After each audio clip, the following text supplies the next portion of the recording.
BFM Business, BFM Crypto, les pros. Amaury de Tonquédec. Bonjour à tous, c'est les pros des cryptos. Merci d'être avec nous. On va refaire toute la semaine et il s'est passé beaucoup de choses. Claire Balva est avec nous. Bonjour Claire. Bonjour Amaury. Directrice de la stratégie chez Desblocs. Thibaut Boutroux est avec nous à distance, un cofondateur de Meria. Bonjour Thibaut. Petite pensée pour Vincent Gann, analyste financier indépendant qui ne peut pas être avec nous aujourd'hui, mais qui nous avait prédit un bitcoin à 100 000 $ avant le 13 décembre. Et on y est arrivé, Vincent. Il est actuellement autour des 100 000 $ à l'instant où on se parle. On va revenir évidemment sur les chiffres clés du baromètre 2024 de Consensus.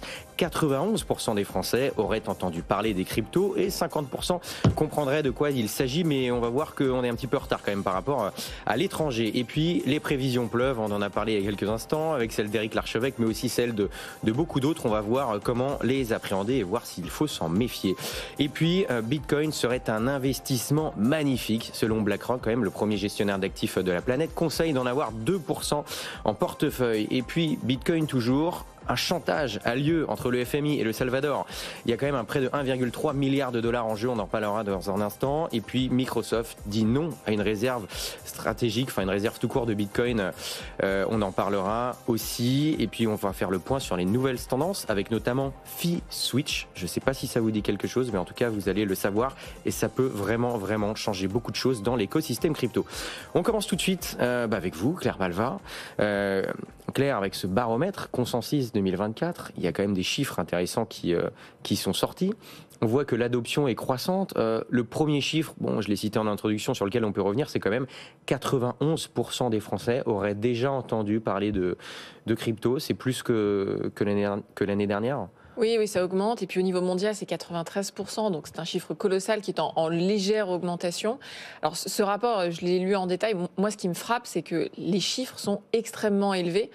J'étais moi-même surprise de voir un tel niveau d'adoption, tant en termes de connaissances, mais surtout en termes de détention.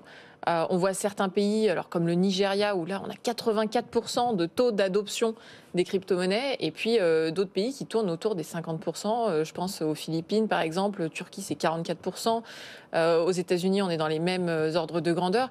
Et donc ce sont des chiffres qui sont nettement plus élevés que les ordres de grandeur qu'on avait en tête, qui souvent étaient 30% moins élevés. Donc voilà, moi je m'interroge pour savoir s'il n'y a pas une légère surestimation dans ce rapport. Si ce n'est pas le cas, en tout cas c'est une très bonne nouvelle pour l'adoption des cryptos en général. Ce qui est intéressant, c'est qu'on voit une vraie différence entre les pays dits émergents et les pays occidentaux, l'Europe, les États-Unis, l'Asie. Et on voit que dans certains pays, et notamment en Afrique, il y a vraiment une adoption très importante qui va plus vite, avec aussi une opinion publique plus favorable aux cryptos. On voit par exemple qu'il y a des questions qui ont été posées comme est-ce que les crypto-monnaies sont une technologie bonne pour l'environnement? Et on voit que l'opinion, par exemple, est très différente selon si vous êtes africain, par exemple, ou japonais, ou européen, etc. Et donc, on voit bien que les pays émergents, statistiquement en tout cas, sont plus favorables à ces outils-là qu'on peut l'être en France. Et alors, comment on peut l'expliquer, Claire, rapidement? Pourquoi les pays émergents sont plus favorables? C'est parce qu'ils ont peut-être un système bancaire qui marche moins bien? C'est comme ça qu'on peut l'expliquer? Ou alors il y a d'autres facteurs qui pourraient l'expliquer, justement? Alors, c'est pas dit dans le rapport, mais effectivement, on peut faire plein d'hypothèses. Alors là, oui, c'est des suppositions. Voilà, on peut faire une première hypothèse qui est que quand vous avez un système économique qui est moins stable, quand vous avez plus d'inflation, quand vous êtes soumis à plus de pression de la part du FMI, en fait, toutes les solutions alternatives vous paraissent quand même un peu plus attractives que les solutions traditionnelles que vous utilisez depuis des dizaines d'années. Je pense qu'il y a peut-être un côté revanche aussi qui est vu avec les crypto-monnaies. Dans ces pays-là, on se dit je vais aller utiliser les crypto-monnaies parce que finalement je me sens délaissé dans le monde en général et je vais essayer de trouver autre chose pour devenir riche ou pour m'affranchir parfois aussi des commissions très importantes qui sont prises dans le cadre des transferts internationaux. Donc il y a plein de raisons possibles qui ne sont pas détaillées dans ce rapport, mais on sent en tout cas qu'on est un peu plus conservateur en Europe, en Asie ou même en Amérique du Nord que dans les pays émergents. Et alors il y a plein de chiffres dans ce rapport, mais un chiffre quand même clair, 50% des Français comprendraient de quoi il s'agit les cryptos. Moi ça me paraît hyper élevé comme chiffre. Ça veut dire qu'est-ce qu'on a plus de précision là-dessus, on ne sait pas vraiment. Donc c'est-à-dire qu'il y aurait quand même plus de 30 millions de personnes là en France qui sauraient vraiment, qui comprendraient ce que c'est. Oui, alors il y a quand même des critères d'âge. Donc il me semble que les personnes âgées, par exemple, ne sont pas interrogées, ce qui aide aussi à faire monter certains chiffres. Il faut bien voir que c'est du déclaratif. Donc c'est pas parce qu'on déclare comprendre en gros de quoi il s'agit qu'on comprend vraiment en profondeur. Mais effectivement, on voit que la proportion de gens qui en ont déjà entendu parler et ont commencé à s'approprier un peu le sujet est en très nette progression.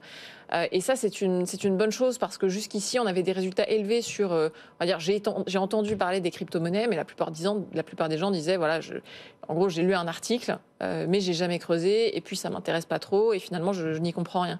Et là, on voit bien qu'il y a cette curiosité et qu'il y a une compréhension qui s'améliore. Effectivement, on voit les cryptos qui se démocratisent de plus en plus. Et bon, ça va aussi avec le prix. Et en plus, Thibaut Boutroux, quand le prix monte, et ben aussi, il y a de plus en plus de déclarations, de prévisions de prix qui peuvent être réalistes ou moins réalistes pour d'autres. On a eu sur ce plateau, par exemple, quelqu'un de chez Kaiko qui nous prédit un Bitcoin à 120 000 $ le 27 décembre prochain. C'est quand même assez précis. Qu'est-ce qu'on peut... Il faut quand même faire... attention, j'imagine, Thibaut, à toutes ces prévisions-là. Est-ce qu'il y en a qui peuvent être fiables ou alors sinon, faut-il s'en méfier, tout simplement? Oui, effectivement, on peut lire vraiment beaucoup de choses, surtout en ce moment. Naturellement, le contexte est propice et ces déclarations sont écoutées et touchent une audience, donc on les partage volontairement beaucoup plus. Alors, on en a des optimistes qui vont nous promettre un Bitcoin à 120, 130, 150, des très optimistes qui vont encore plus loin. On en a quelques pessimistes, elles sont quand même beaucoup plus rares en ce moment. C'est un bruit de fond que j'aime bien. J'en avais parlé il y a quelques mois sur le plateau. Je trouve que c'est un indicateur intéressant qui permet à peu près de nous situer aussi dans le cycle. Après, pour parler des analyses en tant que telles et des chiffres qui sont partagés, le chiffre est pas vraiment important. Ce qui est intéressant, c'est de regarder un petit peu ce qu'il y a sous le capot. Les arguments, globalement, c'est beaucoup des suppositions, c'est beaucoup des cibles.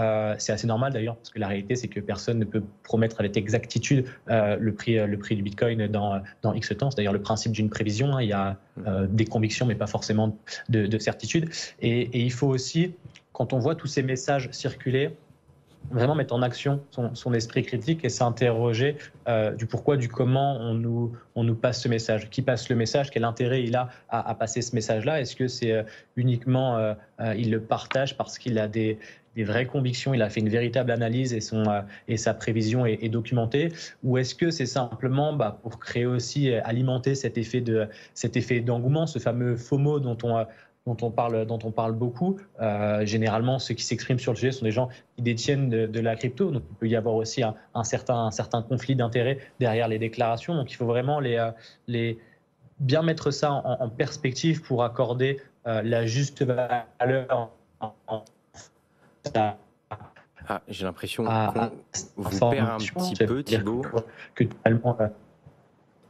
Ouais, j'ai l'impression qu'on... Non, vous m'entendez. Petit problème de connexion, je vous redonne la parole dans quelques instants. Bon, Claire, c'est intéressant ce que nous dit Thibaut, et puis de toute manière, c'est aussi important de le préciser, quand bien même on arriverait à la prédiction en question, il y a des chances qu'on ait encore un marché cyclique et que le prix rechute derrière.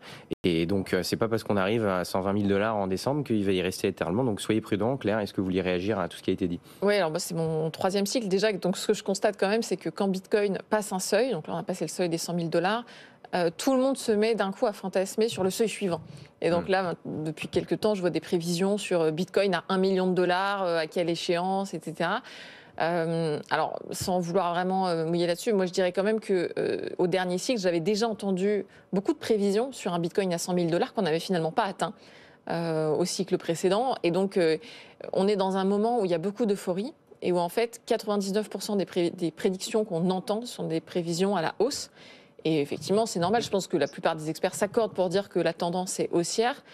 Mais on voit parfois cette euphorie qui atteint des niveaux qui me semblent un peu dénués de réalisme. Et donc, il faut quand même faire attention et bien garder la tête froide. Et je pense notamment aux personnes qui s'étaient fait un plan, par exemple, de sortie d'investissement en se disant, je vais sortir une partie de mes bitcoins quand ça va atteindre 90 000, 100 000, etc. Il faut s'y tenir, quoi. Il faut s'y tenir. Et là, c'est vraiment le moment où ça devient difficile de s'y tenir parce que quand vous vous connectez sur un réseau social, vous voyez tout le monde qui dit ça va atteindre 250 000 $, non, 1 million de $, etc. Et donc, vous vous sentez un peu bête de vendre parce que tout le monde vous dit ça va continuer à monter. Mais il faut vraiment essayer de rester rationnel et pas succomber à l'euphorie publique.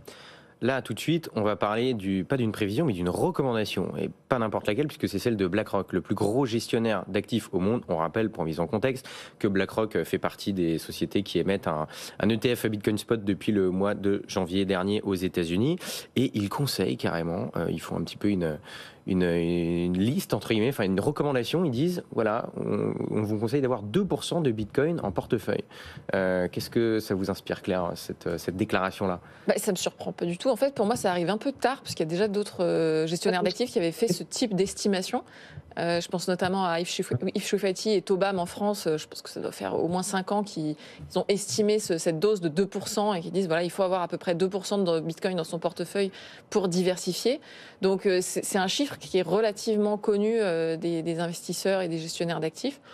Donc franchement, aucune surprise pour moi. C'est vrai que c'est symbolique que ça soit BlackRock qui soit voilà, ce géant qui donne ce chiffre-là et qui l'assume. C'est un signal positif de plus. Je veux dire, on n'est pas en train de réinventer la roue. Hein. C'est quelque chose qui est assez classique. Bon, puis ça, c'est intéressant parce que, comme je l'ai dit là, finalement, c'est maintenant le Bitcoin est sur la brochure de BlackRock. Donc évidemment, ils ont aussi intérêt à donner ce genre de conseils, entre guillemets. Thibaut, on a aussi, on parle des engouements du prix, de plein de gens qui étaient là, qui sont partis, qui reviennent, et puis même des nouveaux qui ne connaissent pas forcément l'écosystème, qui arrivent en masse, là, en quelques jours, quelques semaines. Et du coup, il y en a qui en profitent pour créer des arnaques, tout simplement, pour essayer d'arnaquer des nouveaux, et pas que, forcément. Quels conseils on pourrait donner un petit peu aux gens, notamment aux nouveaux entrants sur ce marché, pour éviter de se faire piéger?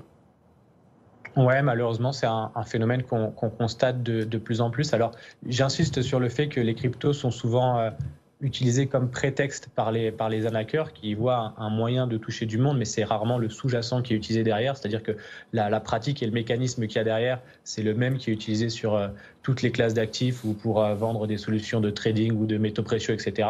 Là, on utilise juste le sous-jacent crypto pour appâter en fait sa victime.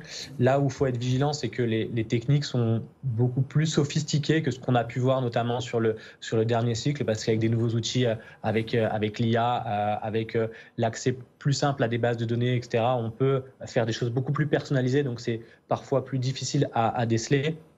Globalement, les quelques points qu'il faut avoir en tête et ce qu'on constate qui est en train de se propager, c'est que aucune plateforme régulée sérieuse, que ce soit Meria, Binance, Coinbase, CoinHouse, etc., aucune personne de ces entreprises ne vous contactera directement sur votre numéro personnel pour vous proposer une quelconque opportunité d'investissement inédit, encore moins sur un canal exotique comme WhatsApp, comme Telegram ou comme n'importe quelle autre messagerie, encore moins un responsable ou une personne de la direction de ces entreprises, pour la simple et bonne raison qu'on n'a pas le temps et qu'on n'a pas le droit légalement, c'est-à-dire que ce type de démarchage est légalement interdit, donc aucune plateforme sérieuse en tout cas ne s'y risquerait. La deuxième chose qu'il faut vraiment avoir en tête, c'est qu'il ne faut pas hésiter à faire un double check, c'est-à-dire que si on a un doute, si la personne qu'on a en ligne nous paraît convaincante, en fait, rien n'empêche d'aller écrire au support de la plateforme en parallèle, juste pour vérifier l'information. Les supports sont relativement réactifs aujourd'hui, quelques heures pour les plus rapides, 24 heures pour ceux qui vont être le moins réactifs. Il n'y a aucune opportunité d'investissement aujourd'hui qui est distribuée par une plateforme sérieuse qui implique de se positionner en moins de 24 heures. Donc, n'hésitez pas à faire ce travail de double check. Je le dis parce qu'on voit beaucoup de victimes en ce moment qui viennent nous voir, donc c'est important. Et après, les rappels de base, ne jamais partager d'informations confidentielles, mots de passe, code d'authenticité, etc. Ne jamais partager ça par téléphone. Les plateformes n'en ont pas besoin. Il y a juste des personnes qui vous veulent du mal qui vont en avoir besoin. Donc, c'est important, et j'insiste aussi parce que c'est peut-être des messages qui paraissent un peu bateaux et un peu évidents pour les acteurs de l'écosystème, mais il faut bien avoir en tête qu'en tant qu'acteur, on a aussi une responsabilité de véhiculer ce message, parce que plus ces arnaques vont se propager, plus ça va continuer à véhiculer une image que c'est les cryptos qui sont responsables de ça, et ça va abîmer un petit peu l'image globalisée de l'écosystème. Donc en tant qu'acteur, on a aussi tout intérêt à partager ce travail d'éducation pour éviter que des gens tombent dans les pièges et continuent à s'éduquer pour avoir une expérience finalement crypto qui soit la plus proche de la réalité et la meilleure possible. Effectivement, et les conseils que vous donnez, ça s'applique aussi aux autres conseils, aux investissements classiques, même en banque, etc. Claire, Malva, vous vouliez compléter? C'est vrai qu'on voit une résurgence d'arnaques en ce moment. Bizarrement, quand les cours étaient au plus bas, il y avait très peu d'arnaques, ça ne marchait pas parce que finalement le public était assez peu réactif et répondait assez Puis il y avait un public averti, plus averti que des nouveaux entrants. C'est ça, c'est-à-dire que les nouveaux entrants étaient moins tentés. C'est-à-dire que quand vous receviez une arnaque qui vous dit est-ce que tu veux acheter du Bitcoin, en fait, la plupart des gens disaient non, mais c'est mort finalement Bitcoin. Alors qu'aujourd'hui, avec les cours qui remontent, c'est beaucoup plus facile d'aller convaincre quelqu'un d'acheter de la crypto. Et donc c'est pour ça qu'il faut être d'autant plus vigilant. Avec effectivement ce FOMO ambiant auquel on assiste. Claire, il y a aussi quelque chose qui se passe du côté du Salvador. Le Salvador, on en a beaucoup parlé ici parce qu'en 2021, ce pays a adopté la lei Bitcoin, a adopté Bitcoin en monnaie légale. Et là, il y a quand même un prêt du FMI d'une valeur de 1,3 milliard de dollars qui pourrait être accordé au Salvador, mais il y a une histoire de chantage entre les deux, entre le FMI et le Salvador. Le FMI qui dit au Salvador, on veut bien vous prêter, mais à condition que vous enleviez l'obligation pour les commerçants d'accepter le Bitcoin, c'est ça, Claire? Il y a une sorte de chantage entre les deux. C'est ce que rapporte la presse, mais il n'y a pas encore de commentaires de la part du gouvernement du Salvador. Donc, information quand même à prendre avec des pincettes, mais effectivement, ce qu'on comprend, et ce qui n'est pas nouveau, c'est que le FMI n'aime pas du tout cette loi Bitcoin qui a été mise en place au Salvador, qui considère que c'est une menace pour la stabilité monétaire. Et donc, maintenant qu'il doit effectivement prêter de l'argent au Salvador, un peu plus d'1 milliard de dollars, et ben dans les conditions qui sont demandées pour accorder ce prêt, il y a limité le champ d'application de cette loi Bitcoin, notamment en retirant l'obligation aux commerçants d'accepter le Bitcoin. Et on ne sait pas tellement ce que va faire le gouvernement salvadorien.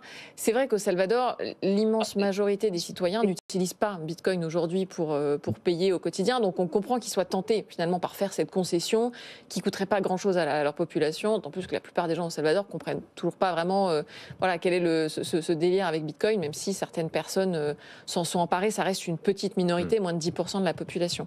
Donc affaire à suivre. Maintenant, ça ne veut pas dire que le gouvernement ne croit plus dans Bitcoin. Ils ont toujours une réserve assez importante dans cette monnaie-là. Donc on n'a pas énormément d'informations à vrai dire. On va voir ce que ça donne. Du côté de Microsoft, Thibaut Boutroux, il y avait une proposition qui avait été faite d'investir 1% de la trésorerie de Microsoft en Bitcoin. Et puis finalement, cette proposition-là a été refusée. Qu'est-ce qu'on sait de plus sur comment ça s'est passé et qui a refusé concrètement ? Ouais, globalement, ça a été refusé. D'ailleurs, il y a très peu de personnes qui se sont positionnées favorablement sur la demande. Alors après, c'était une proposition parmi beaucoup d'autres. Donc en réalité, quand on regardait les détails, il y avait très très peu de chances que ce soit approuvé. Ça aurait plutôt été une surprise en fait que ce soit dans l'autre sens. Ce qui est intéressant, c'est que le sujet a été porté jusqu'au board. Ça, c'est plutôt la bonne nouvelle. Ça veut dire que ce sujet-là, d'ailleurs, quand on parle de réserve, on parle des États, mais on parle aussi des grandes entreprises. C'est un sujet qui est de plus en plus mis sur la table. On a des dossiers aujourd'hui qui sont sur la table de beaucoup d'entités, que ce soit des États ou des entreprises. C'est vraiment ça le signal intéressant.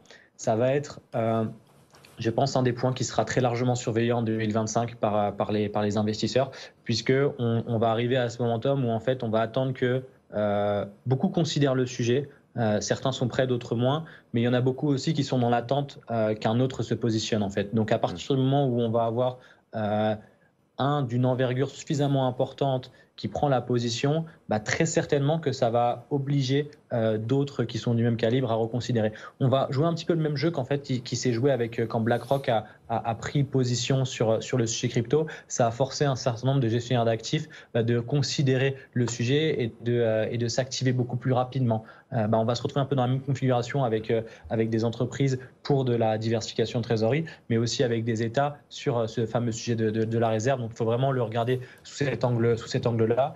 Et après, il ne faut pas non plus prendre ces refus comme des mauvaises nouvelles, c'est-à-dire que c'était quelque chose qui n'était pas forcément attendu à longtemps. Évidemment que ça peut être un catalyseur et ça peut changer pas mal de choses, mais ce n'est pas parce qu'on a un Microsoft qui refuse de mettre du Bitcoin dans sa trésorerie aujourd'hui qu'il ne le fera pas demain, ou alors même s'il décide de ne jamais le faire, que c'est une mauvaise nouvelle pour Bitcoin, puisque à la base, ça n'a pas non plus été conçu pour ça. Oui, effectivement. Puis on a quand même attendu 10 ans pour avoir des ETF Bitcoin Spot et puis finalement, on a fini par les avoir. Thibaut, toujours, on va parler un petit peu des nouvelles innovations, des nouvelles tendances qu'il peut y avoir en ce moment. Et puis, il y a quand même quelque chose qui s'appelle Fee Switch. Je ne sais pas si je le dis bien, vous me direz. Et ça pourrait résoudre quand même le problème de l'absence de valeur intrinsèque de certains tokens utilitaires, hein, Thibaut.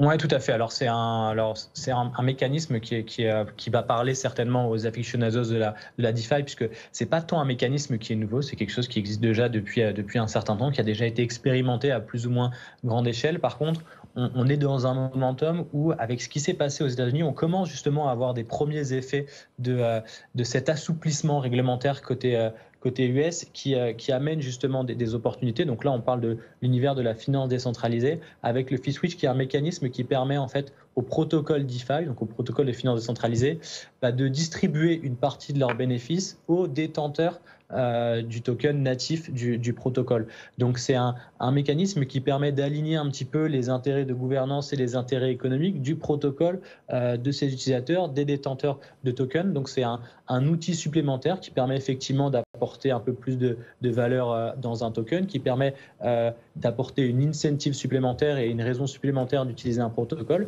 Alors, ce qui est intéressant surtout là, pourquoi c'est quelque chose qui va potentiellement être intéressant à suivre, c'est que ça redonne beaucoup d'attractivité à la DeFi. Ça fait partie des narratifs qui redonnent beaucoup d'attractivité à la DeFi.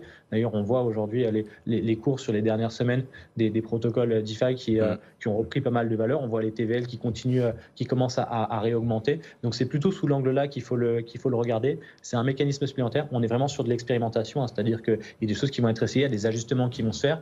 Mais en tout cas, on voit que l'assouplissement réglementaire permet de nouveau de l'innovation sous certaines verticales, et ça, c'est intéressant. Claire, Balva, il nous reste quelques secondes, mais rapidement, on nous a un sujet un peu plus léger. Dans la rédaction ce matin, pas mal de personnes me demandaient mais qu'est-ce qu'on peut offrir comme cadeau crypto, entre guillemets, à des gens qui n'en ont pas? Est-ce que vous avez des idées à suggérer? Alors, on parlait de clé Ledger, alors c'est bien par exemple, mais c'est vrai que une clé, si la personne n'a pas encore de crypto, c'est pas forcément utile. Je ne sais pas comment vous voyez les choses, si vous avez des idées comme ça à donner. Alors vous pouvez offrir une clé Ledger, mais l'idéal c'est d'offrir les cryptos avec, donc ça commence à faire un joli cadeau. Mais on est d'accord, on ne peut pas offrir de crypto à quelqu'un qui n'a pas de compte crypto, c'est compliqué. Alors vous pouvez, mais moi ce que je conseille c'est de prendre un peu de temps avec cette personne pour l'aider à créer son portefeuille. Et après, vous lui envoyez les cryptos sur son portefeuille. Et donc, le cadeau, c'est à la fois les cryptos que vous lui envoyez, mais aussi le temps d'acculturation que vous passez avec elle. Maintenant, l'idée, c'est pas de forcer les gens à aller dans la crypto s'ils n'en ont pas envie. Donc, essayez quand même de vous assurer qu'ils sont curieux sur ce sujet. Mais effectivement, je pense que le mieux, c'est d'offrir des cryptos et puis d'offrir un peu de conseils aussi sur comment les stocker. Voilà, le service après-vente. Et puis aussi, il y a votre livre, Bitcoin et crypto-monnaie facile. Voilà, un livre bleu, maintenant désormais dans sa nouvelle édition, à offrir à Noël, par exemple, si vous voulez aider les gens, vos proches, à comprendre un petit peu cet écosystème. Merci beaucoup d'avoir été avec nous, Claire Balva, directrice de la stratégie de Débloc. Thibaut Boutreau, cofondateur de Meria, à lundi 15h pour le Club BFM Crypto. BFM Business, BFM Crypto, le club.